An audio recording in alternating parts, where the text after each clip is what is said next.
Assalamualaikum warahmatullahi wabarakatuh.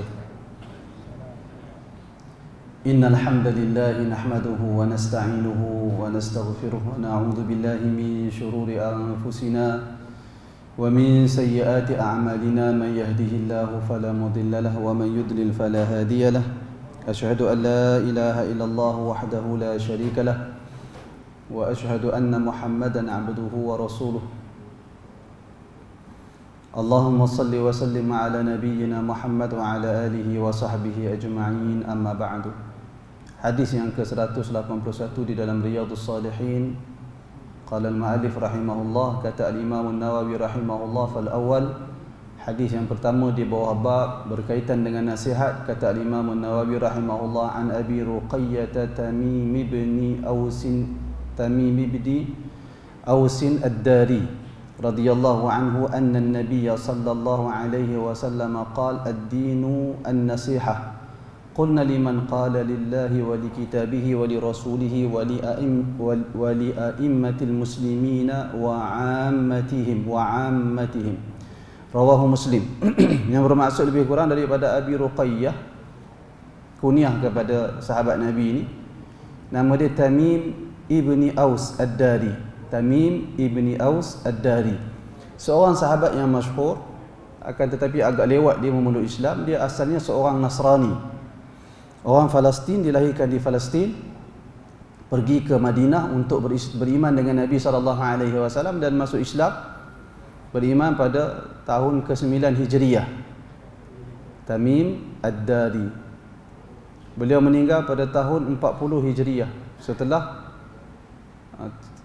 Pada tahun 40 Hijriah beliau meninggal. Tamim ad-Dari, antara hadis yang masyhur yang diriwayatkan daripada Tamim ad-Dari iaitulah kisah tentang Dajjal. Kisah dia dipukul ombak, dia dengan sahabat-sahabat dia dalam pelayaran, dipukul ombak sehingga tersadar di sebuah pulau, dan di situ mereka jumpa jassas, haiwan yang berbulu lebat sehingga tak diketahui mana satu kepala dan mana tak diketahui jantan atau betina disebabkan terlampau lebat bulu haiwan tersebut. Kemudian haiwan itu membawa mereka berjumpa dengan seorang yang dibelenggu, berada di dalam gua, lebih kurang begitu. Dan kisah tu bila Tamim ad-Dari kembali ke Madinah bagi tahu kepada Rasulullah, maka Rasulullah mengiyakan kisah tersebut, ataupun Rasulullah menyatakan lelaki yang berada di dalam gua itu adalah Dajjal. Lelaki yang berada di dalam gua itu adalah Dajjal yang akan bangkit di akhir zaman nanti, membawa fitnah kepada umat Islam. Maknanya dari hadis itu menunjukkan Dajjal telah ada. Dan hadis itu juga menunjukkan ada bahagian di bumi ini yang masih belum diteroka oleh manusia. Kan, sebab dalam hadis sebut dalam Sahih Muslim, hadis itu menceritakan Tamim ad-Dari berlayar di bumi, bukan di alam lain. Kemudian mereka tersadar dan mereka jumpa Dajjal. Dan manusia tak akan jumpa tempat tersebut. Janganlah ada selepas ni pelayaran solo ke, pelayaran berkumpulan dari Padang Katung pula. Pasal apa nak cari pulau Dajjal? Tak payahlah. Tak akan jumpa pulau tu. Kerana Allah Ta'ala tidak mengizinkan lagi Dajjal keluar. Dajjal tu akan keluar bila diizinkan oleh Allah Subhanahu Wa Taala. Sama juga dengan Imam Mahdi. Kalau kita kata Imam Mahdi itu merujuk kepada seorang individu, seperti yang dinyatakan oleh, seingat saya, majoriti ulama. Itu pandangan majoriti ulama yang mengatakan Imam Mahdi itu merujuk kepada seorang individu yang bernama Muhammad bin Abdullah dari keturunan Nabi SAW. Kita tak disuruh untuk menunggu-nunggu Mahdi. Yang kita disuruh adalah mematuhi perintah Allah dan mengikut sunnah Rasulullah. Bukan kita disuruh mencari-cari Mahdi, kerana bukan setiap orang mencari sesuatu yang menunggu sesuatu yang ditunggu, tak semestinya dia ikut yang dia tunggu tu. Seperti mana golongan Yahudi pergi ke Madinah kerana nak mencari dan nak menunggu kelahiran Nabi akhir zaman. Apabila Nabi itu keluar, Nabi Muhammad itu diutuskan oleh Allah, kesemua orang Yahudi mengkufuri Nabi Muhammad sallallahu alaihi wasallam. Kerana itu jangan sebahagian orang ni duk tunggu Mahdi lah apa segala macam. Tak, kita tak disuruh tunggu Mahdi. Yang kita disuruh adalah mentaati perintah Allah Subhanahu wa taala dan bersungguh-sungguh berusaha mematuhi sunnah Rasulullah sallallahu alaihi wasallam di mana pun kita berada.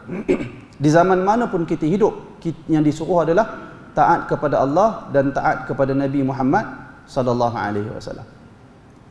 Hadis malam ni iaitu daripada Abi Ruqayyah ataupun Abu Ruqayyah Tamim ibnu Aus Ad-Dari radhiyallahu anhu, kata dia bahawasanya Nabi sallallahu alaihi wasallam pernah bersabda, ad-dinun nasihah, agama itu adalah nasihat. Saya dah terangkan kepada tuan-tuan maksud nasihat.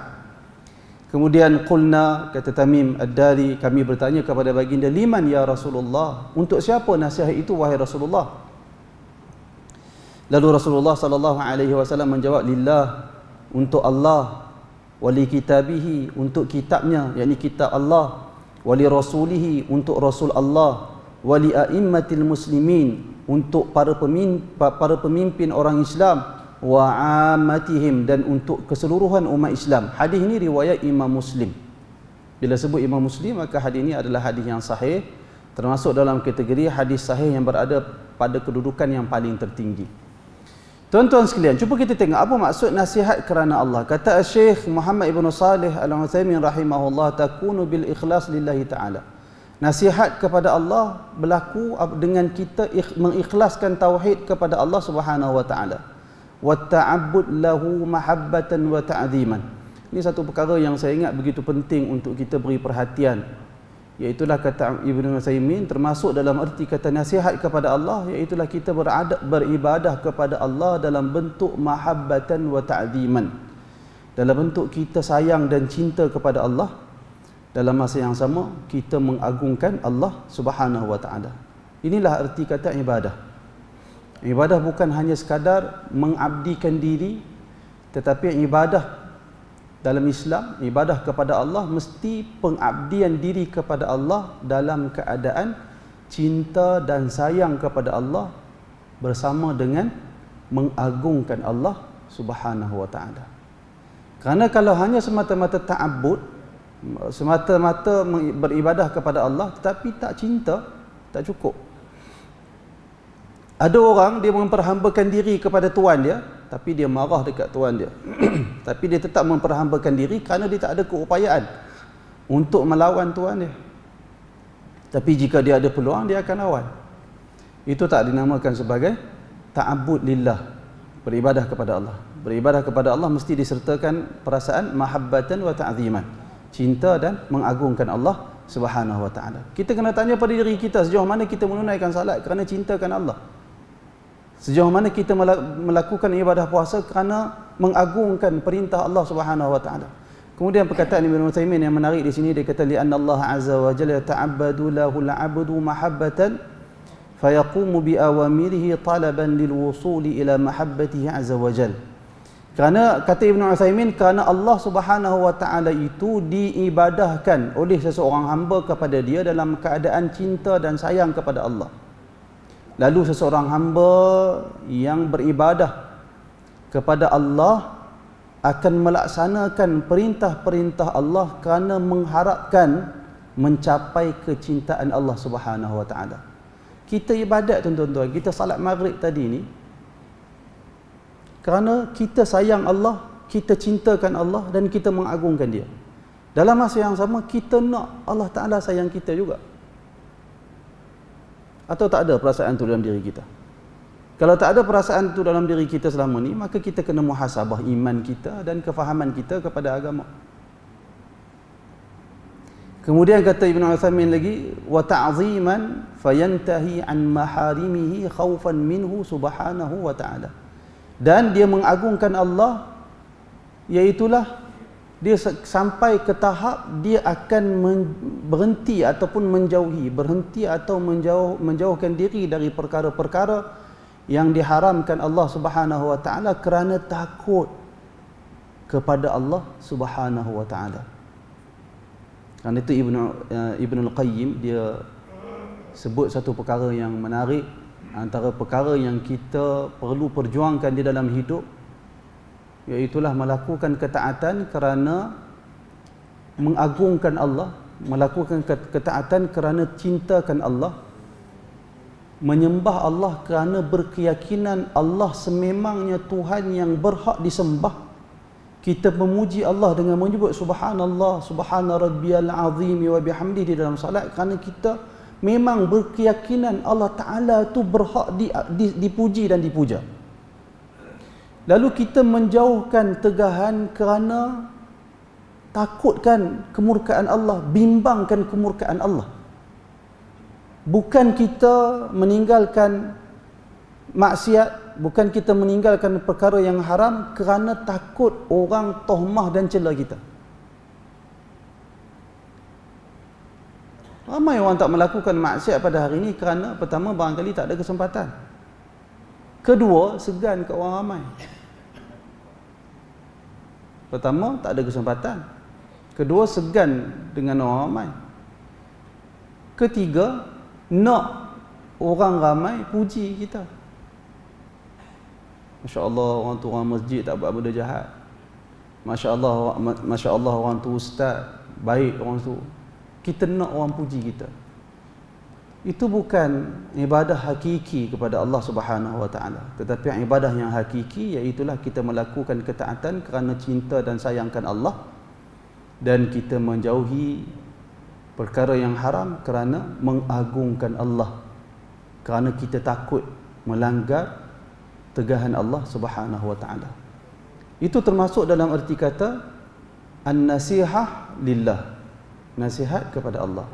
Kerana saya dah terang kepada tuan-tuan, nasihat, antara maksud nasihat adalah murni, suci, murni.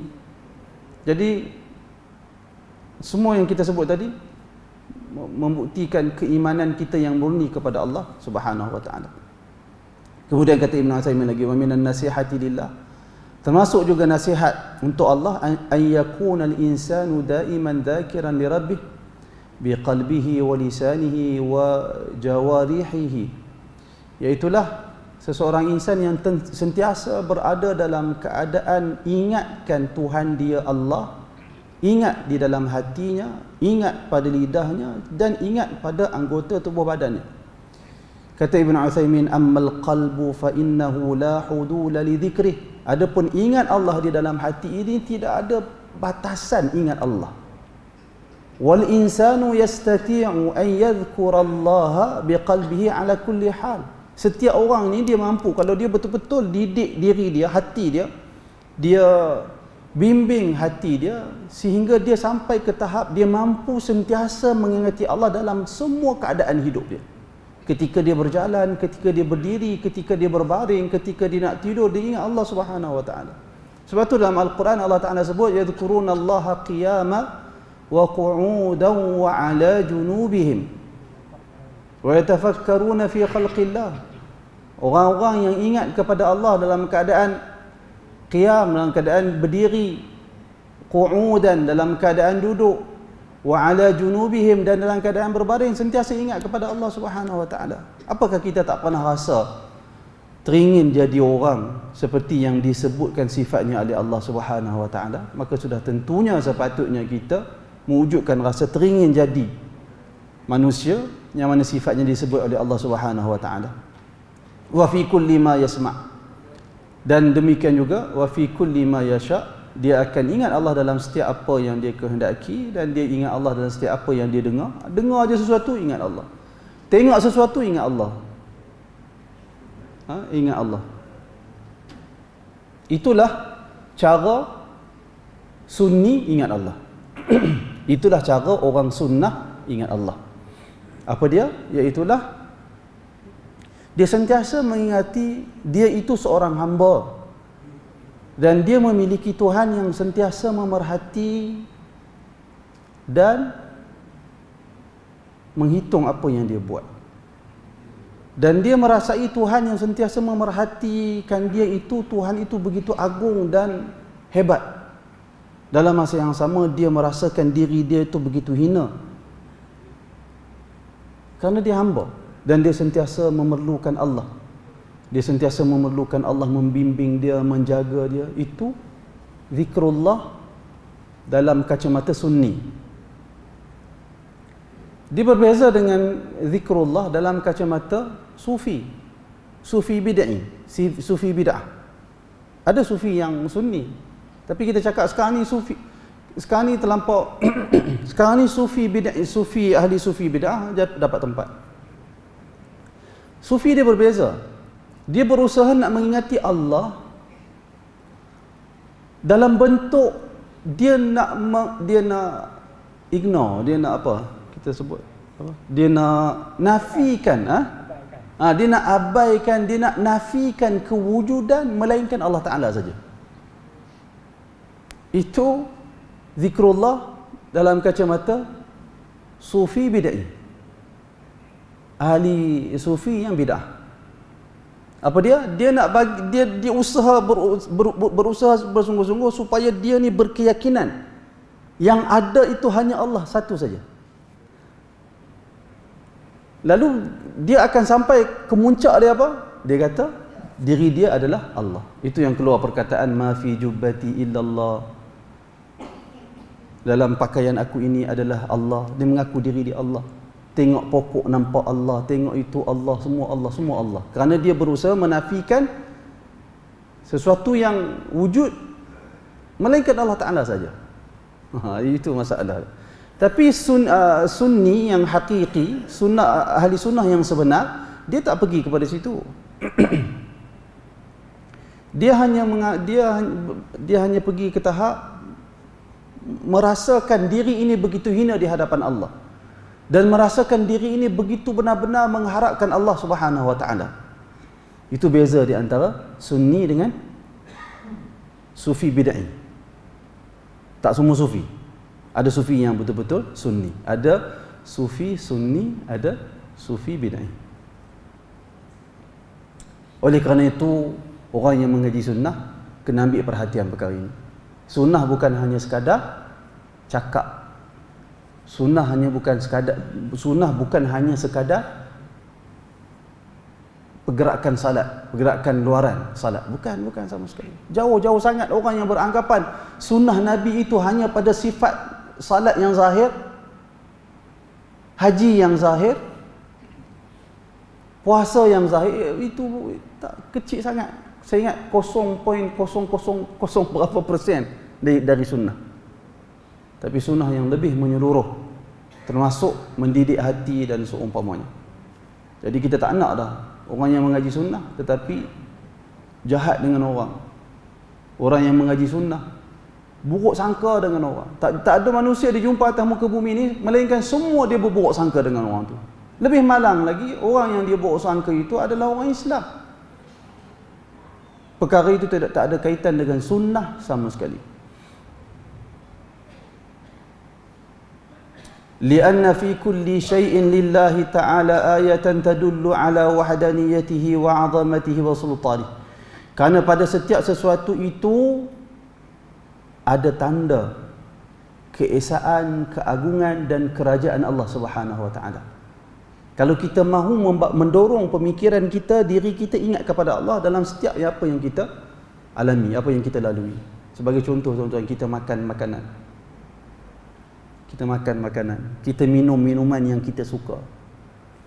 Kadang-kadang ada minuman yang kita suka tu, kita minum tu, kita rasa kelazatan dia sehingga kita tak reti nak ungkapkan.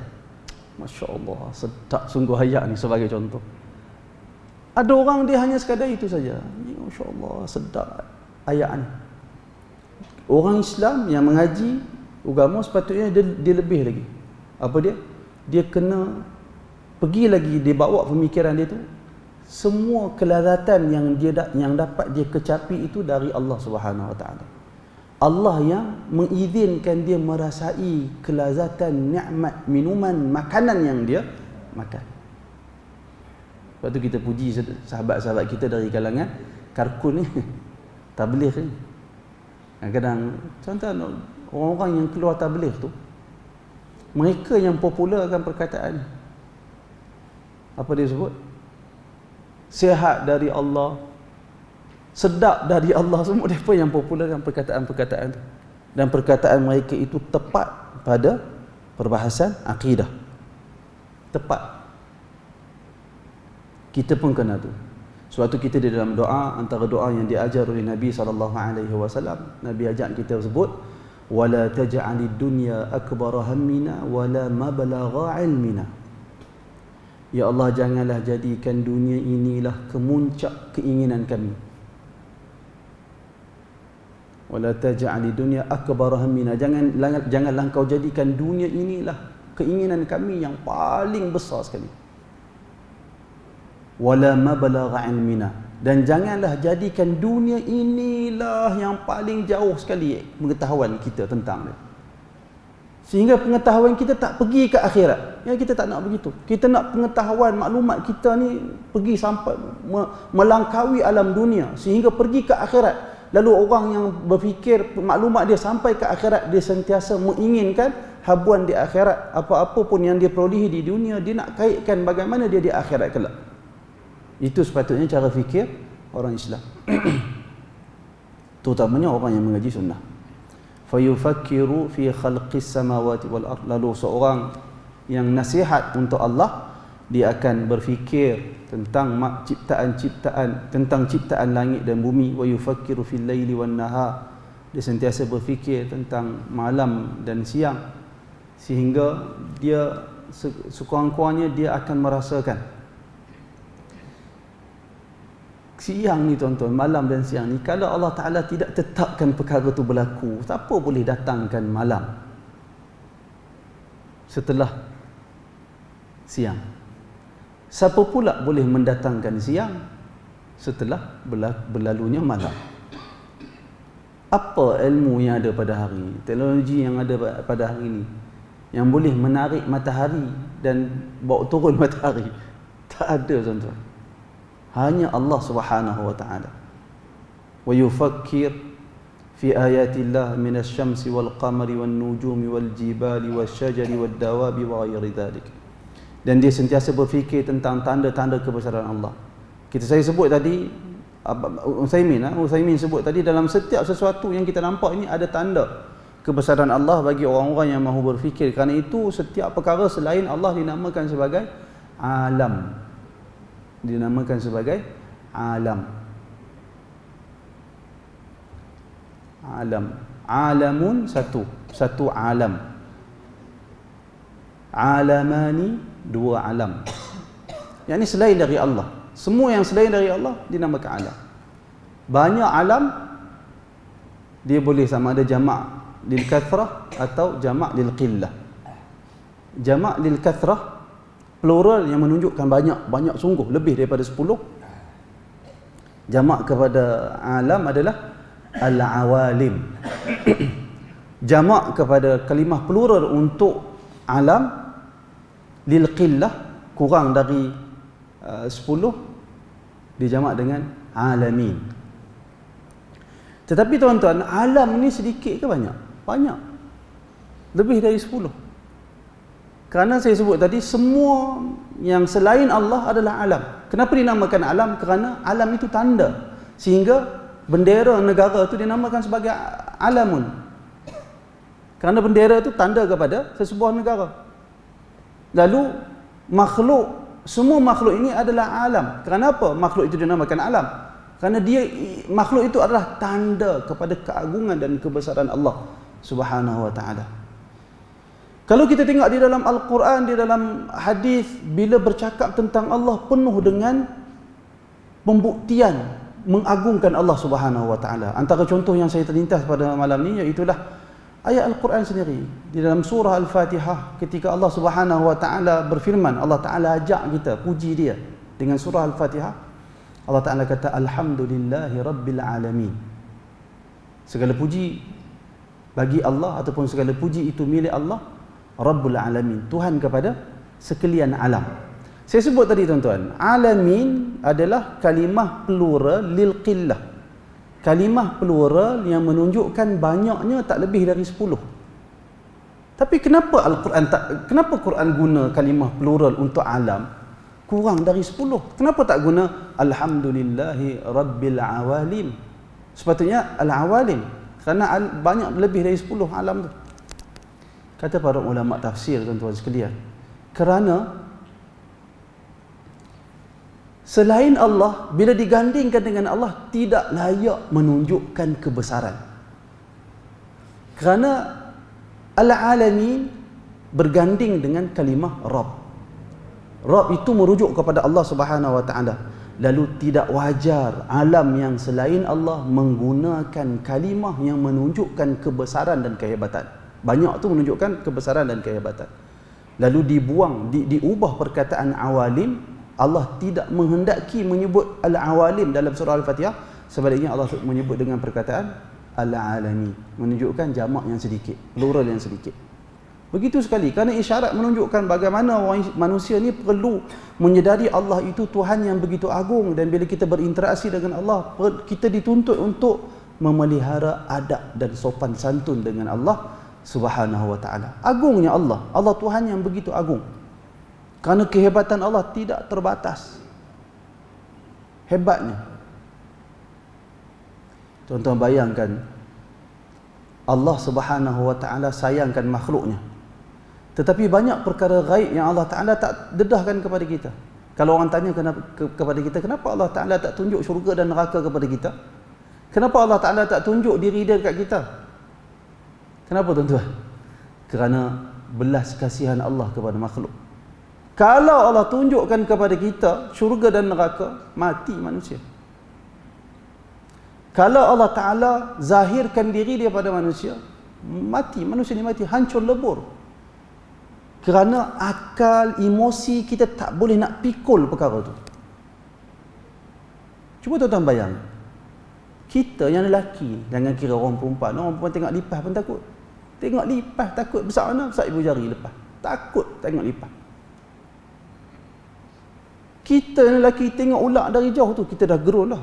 Hati dah berdenyut dah. Berdeguk dah, ketak dah tengok ular dari jauh. Ular tak main serang kita pun. Tapi tengok dari jauh kita, menunjukkan emosi kita tak terpikul. Kalau kita melihat neraka, melihat syurga, melihat Allah, kita emosi kita tak terpikul melihat perkara itu. Kerana agungnya Allah Subhanahu wa taala. Semua ni kita perolehi dengan kita berfikir untuk kita melihat keagungan dan kebesaran Allah Subhanahu wa taala.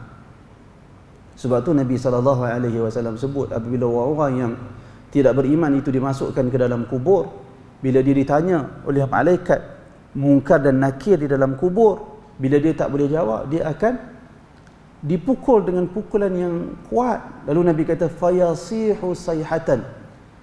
Orang yang dipukul, dia azab di dalam kubur itu akan menjerit dengan jeritan, yasma'uha kullu syai' illa al-insan. Jeritan orang yang diazab di dalam kubur itu didengari oleh semua makhluk, melainkan manusia. Sebahagian riwayat kata melainkan jin dan manusia. Kemudian Nabi sambung, lau sami'aha la sa'iq. Kalau manusia dengar jeritan penghuni kubur yang diazab, pingsan, jatuh. Sa'iq barangkali pingsan, barangkali jatuh mati terus. Kerana tak terpikul mendengar bunyi yang begitu menakutkan. Semua ni tuan-tuan nak menggambarkan betapa hebatnya Allah. Azab yang Allah Ta'ala buat di dalam kubur itu begitu dahsyat rupa dia. Bunyinya pun begitu dahsyat sehingga tak boleh dipikul oleh emosi manusia. Demikian juga perkara-perkara lain, sama ada perkara itu berbentuk perkara yang menakutkan atau perkara yang menggembirakan, tak boleh dipikul oleh manusia. Melainkan apabila kita di alam, bukan alam dunia, kita boleh pikul. Manusia boleh memikul keseronokan syurga ketika dia berada di dalam syurga di alam akhirat. Tapi di dunia dia tak boleh. Ada tak orang mati seronok? Orang mati sebab seronok ada? Ada. Ada mati sebab seronok. Dia seronok punya pasal, terkejut seronok punya pasal, jatuh mati. Tuan-tuan pernah gelak tak boleh nak berhenti? Saya pernah sekali lah, seumur hidup ni pernah sekali. Kawan tu dia lawak sungguh. Dia buat dia lawak kat saya. Saya gelak tu tak boleh nak berhenti. Waktu tu ingat mati dah. Aku ni nak mati gelak lah aku ni. Waktu gelak tapi tak boleh nak berhenti gelak. Dia punya buat lawak tu. Kita tak reti nak. Itu pun kita nafas tak boleh nak tarik nafas. Kenapa? Kerana kita ni lemah. Lemah bukan hanya pada sudut tenaga, tetapi lemah pada emosi, pada kemampuan menerima sesuatu keseronokan dan kemampuan melihat sesuatu benda yang menakutkan. Semua itu lemah dalam semua segi. Karena itu kita perlu, amat-amat perlu kepada bimbingan Allah Subhanahu wa taala. Lalu semua yang dia lihat itu, yang disebut oleh Ibn Uthaymin sebentar tadi, akan menjadikan seseorang itu sentiasa mengingati Allah Azza wa Jal di dalam hati dia. Wa minan nasihati lillah, termasuk juga dalam nasihat untuk Allah, an takuna ghiratuhu lillah. Cemburu dia, kalau boleh diterjemahkan, cemburu dia kerana Allah. Fayugharu lillahi azza wa jal idza intuhikat maharimuhu. Lalu dia rasa marah apabila diceroboh perkara-perkara yang membabitkan kehormatan Allah dan kemuliaan Allah Subhanahu wa taala. Kama kana an-nabiyyu sallallahu alaihi wasallam hakadha, seperti mana yang berlaku pada Nabi Muhammad sallallahu alaihi wasallam. Fa innahu alaihi salatu wasallam kana la yantaqim, kerana sesungguhnya Nabi Muhammad sallallahu alaihi wasallam tidak akan marah untuk li nafsihi abadan, selama-lamanya bagi dia tidak akan marah kerana kepentingan diri sendiri, sama sekali tidak pernah.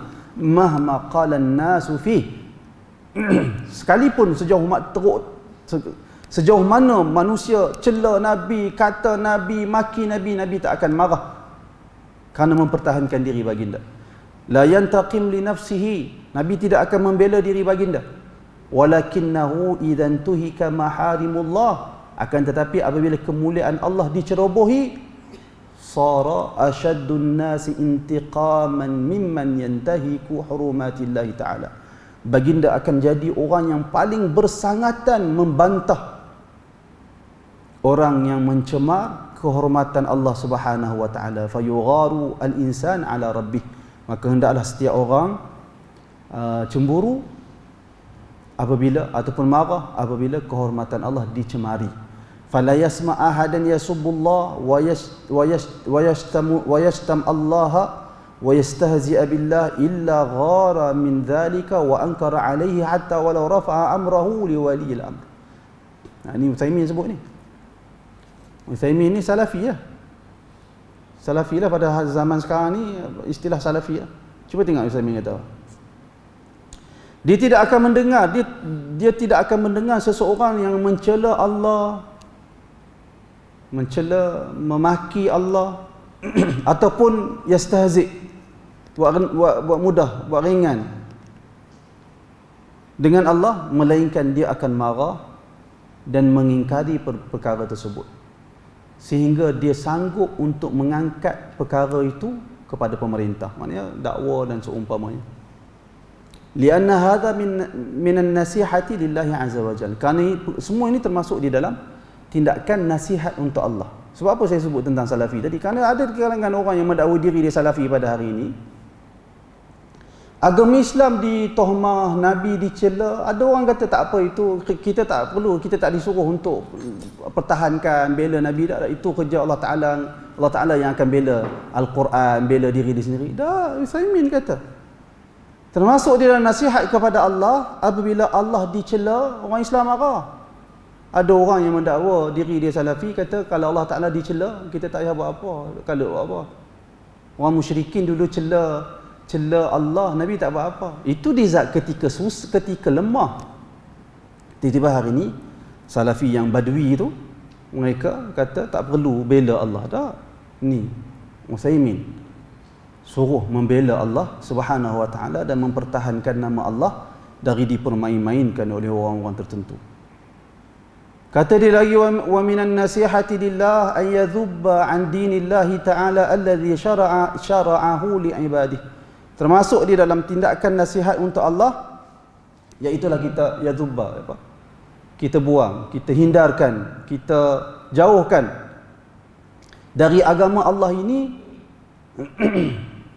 apa-apa yang, maksudnya jauhkan dari apa-apa perkara buruk dari agama Allah. Lalu kita akan menjawab, kita akan membantah kaidul kaidin, perancangan orang-orang yang merancang jahat untuk agama. Dan kita akan menolak, membantah pandangan-pandangan golongan mulhid yang tidak ada agama, yang beranggapan, golongan-golongan yang beranggap yang tidak ada agama ni, kata Ibn Uthaymin, yang beranggapan, yang mentohmah agama, wa ka'annahu quyudun taqayyadan nas, wa ka'annahu quyudun tuqayyidun nasa an hurriyatihim. Seolah-olah agama ni dia jadi macam belenggu yang membelenggu manusia dari kebebasan. Ini ada suara pada hari ini. Orang-orang yang tak ada agama seolah beranggapan orang-orang beragama ni seperti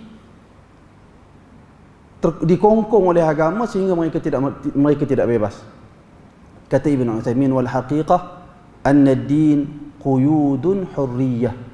Sebaliknya, bahkan yang sebenarnya agama adalah, apa nak terjemah tak tahu ni, quyudun hurriyah, belenggu yang memberikan kebebasan, kemerdekaan kepada manusia. Li'anna al-insan yataqayyadu lillahi azza wa jalla wa billahi wa fi dinillah wa man lam yataqayyad bihadha taqayyudin wa man lam yataqayyad bihadha taqayyada lisyaitan.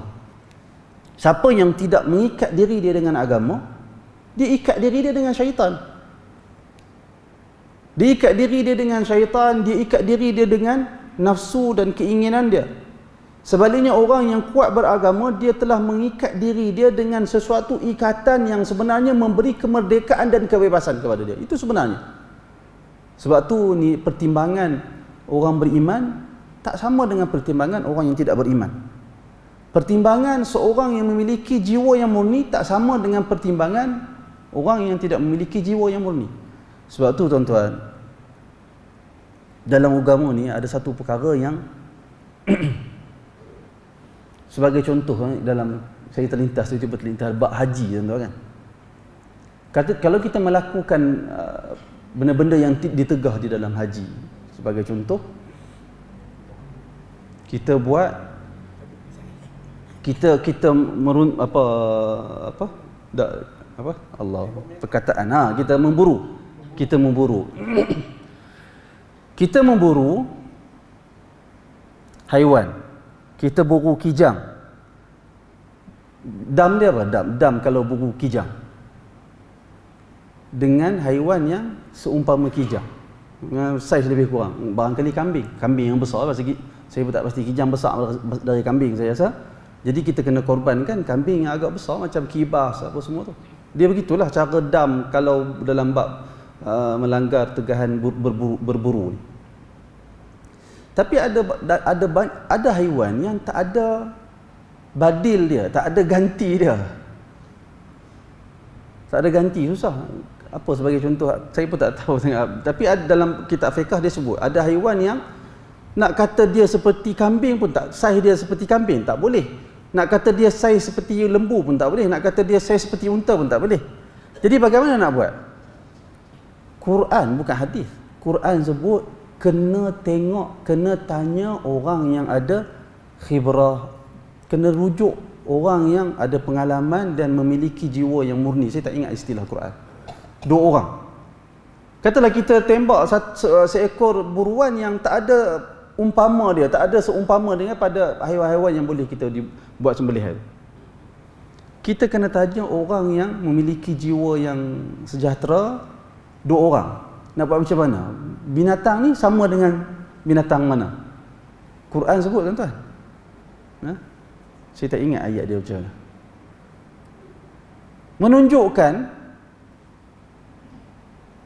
penilaian orang yang memiliki akidah yang murni, penilaian orang yang saleh tak sama dengan penilaian orang yang berkecamuk akidah dia dan tak saleh. Nilaian orang saleh itu diiktiraf di dalam agama, dijadikan ukuran. Dijadikan ukuran, menunjukkan pentingnya akidah yang murni dan kesalehan jiwa, kemurnian, kebersihan jiwa kepada Allah Subhanahu wa taala, sehingga panduan itu dijadikan aturan di dalam agama. Kemudian akan tetapi orang-orang yang tak ada agama, orang mulhid ini, mereka beranggapan agama itu mengongkong manusia. Kemudian kata dia, jiwa manusia itu mesti ada keinginan. Bahkan tuan-tuan, keinginan manusia itu sampai ke tahap dia nak keburukan untuk diri dia. Kerana itu Nabi SAW bersabda, la tad'u ala, jumpa ayat Quran? Dapat? Tak jumpa? Ayat Quran. Nabi sebut la tad'u ala anfusihim wala auladihim wala ala amwalihim atau kama qala sallallahu alaihi wasallam. Nabi kata jangan kamu minta sesuatu yang buruk kepada diri kamu. Cuba tuan-tuan bayang tengok. Jangan minta kepada sesuatu yang buruk kepada diri kamu. Menunjukkan manusia ni sampai ke satu tahap waktu dia marah dan seumpamanya, dia sanggup minta kehancuran untuk diri dia. Sehingga datang agama melarang minta keburukan untuk diri. Nabi kata jangan minta keburukan untuk anak-anak kamu, jangan minta keburukan untuk harta kamu. Menunjukkan manusia ni kalau dibiarkan buat apa sahaja yang dia nak buat, dia akan buat apa sahaja sampai ke tahap merosakkan diri dia sendiri, anak-anak dia sendiri dan harta dia sendiri. Sampai begitu sekali manusia. Kerana itu manusia tidak boleh diberikan kebebasan tanpa batasan. Kalau tidak manusia akan musnah.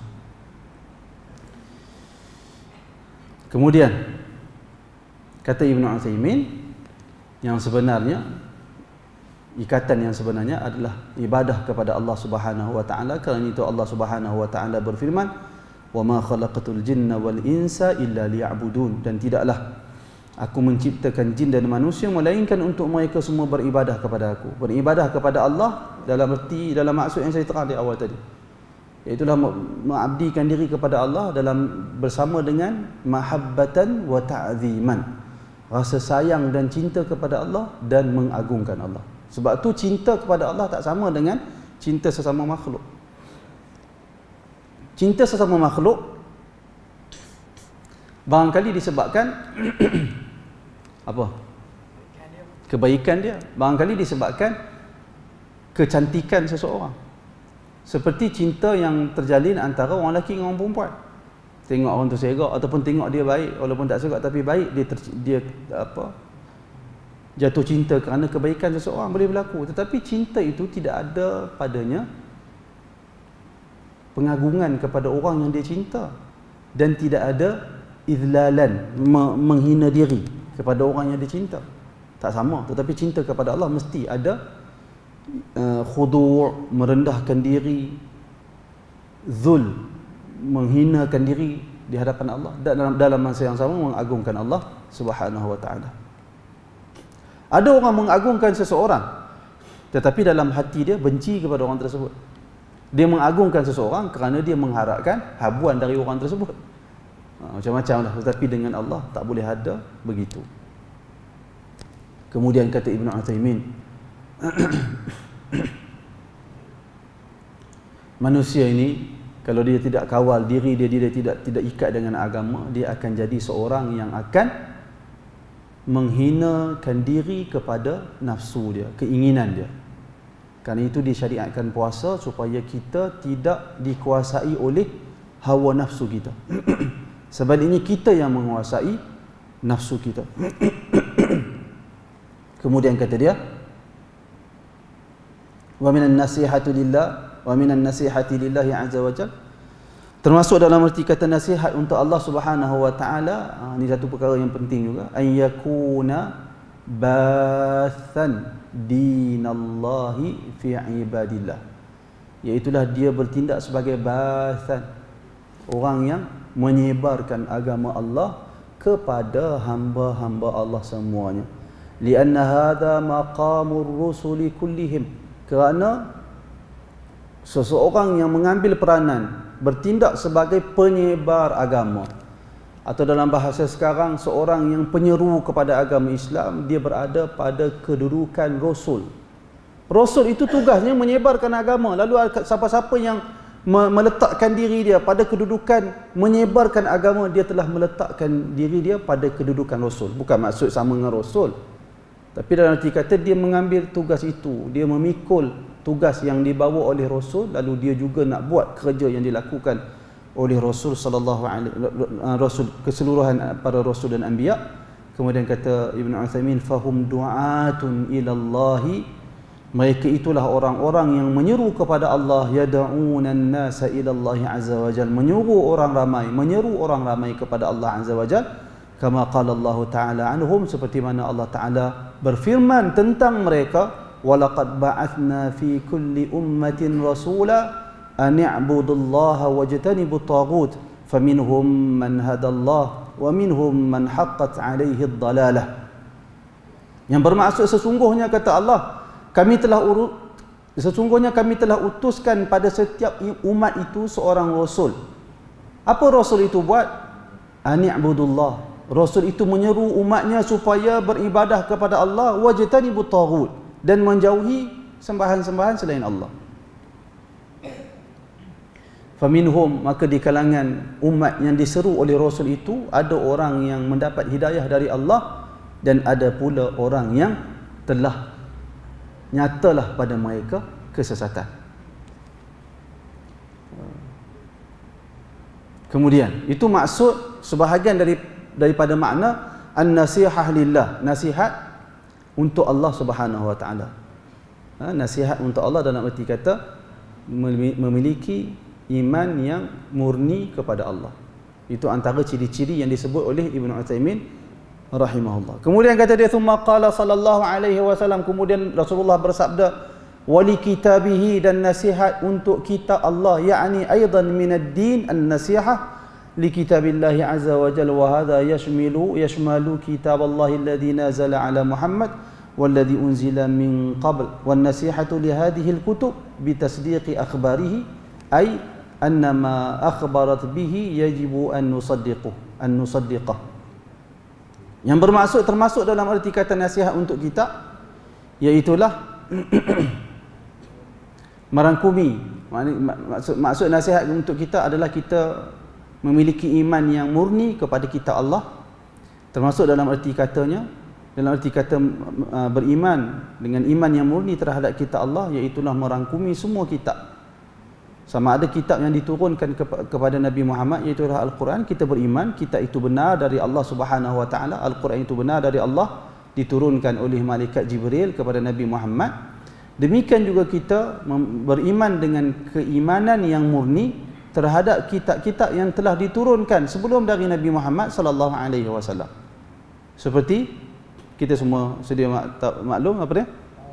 Taurat lagi, Injil lagi, Zabur lagi, lagi suhuf lah, suhuf yang diturunkan ke semua para nabi. Kita beriman setiap nabi ada wahyu yang diturunkan kepada, setiap rasul yang 25 itu ada wahyu yang diturunkan kepada mereka, cuma tak disebutkan namanya. Tetapi kita beriman pasti ada. Sebab tu Al-Quran sebut suhuf Ibrahim dan Musa dan seumpamanya.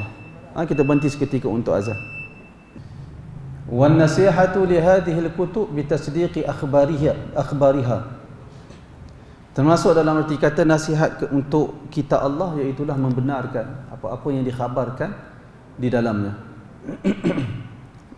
Yakni kita wajib mempercayai apa-apa yang terdapat di dalam Al-Quran dan apa-apa yang telah dipastikan termasuk dari ajaran Taurat, Injil dan Zabur.